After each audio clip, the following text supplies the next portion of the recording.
XtremeTrainz here. In front of me, if you've been paying attention to on this channel, I've been reviewing the LOZ Diamond Block series of, not knockoff, but kind of clone, but also not clone, just unofficial Transformers Nanoblock style toys. Finally, I got up last night to building Bumblebee, and this is the outcome. As you can see again, they're really, really impressive looking models. I mean, there's a lot of texture, there's a lot of stuff going on.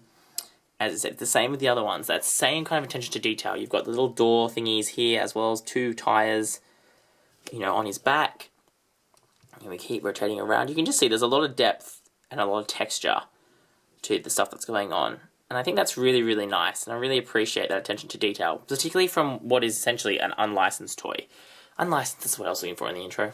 Anyway, so yeah, this is what you're kind of looking at. And I think that it's actually quite nice. If you want to have a look at the box, then go back and it's exactly the same as the other boxes, so check out the other videos in this series. But I think it's actually a very, very, very nice rendition of Bumblebee. I think it's kind of trying to evoke the movieverse design. That's what I'm feeling.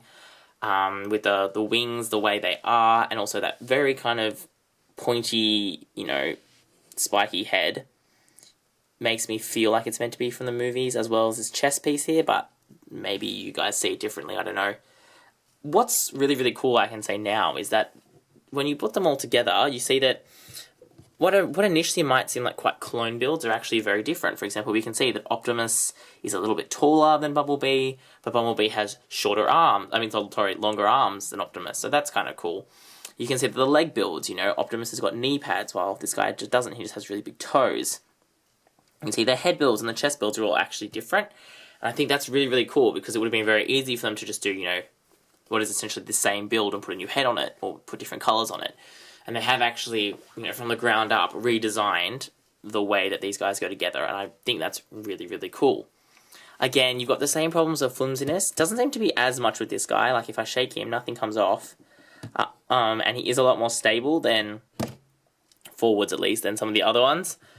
But that said, you know, obviously it's still not something which is really, you know, easy to throw around, because you will break things and they will come off if you do that. So maybe don't do the throw around thing.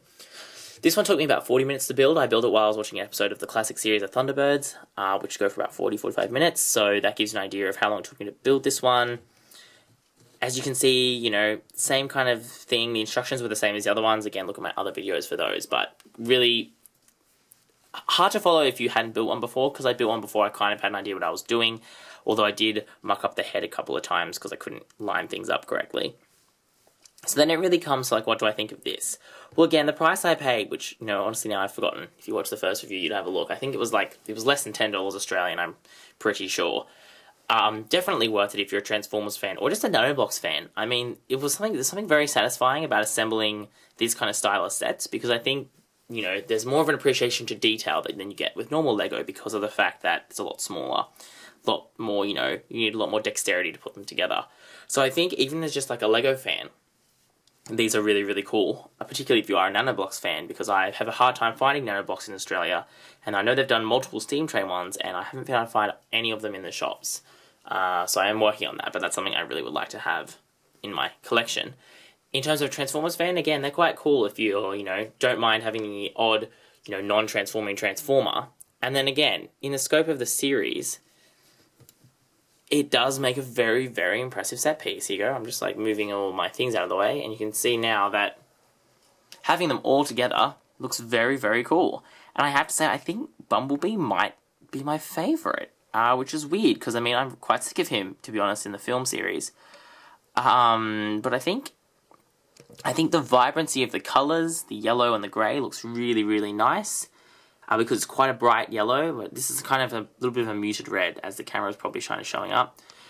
Megatron is very nice in terms of his design, but because he's all grey, he does look quite boring, in a sense, even though of all of them, he had the most complex, most out there design and build, and was therefore the most difficult.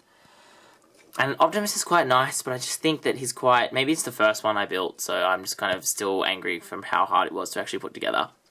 But I do think Bumblebee takes the cake as the best one. Alright guys, that's obviously the end of this review series. Let me know if you've seen any of these or what you think of them. Which is your favourite? I don't think I'm going to say mine is Bumblebee, but I also just like the colour yellow, so maybe that's why. So yeah, again, thanks for watching. Do all those cool things you do on YouTube, because that's all we've got time for. And this is XtremeTrainz.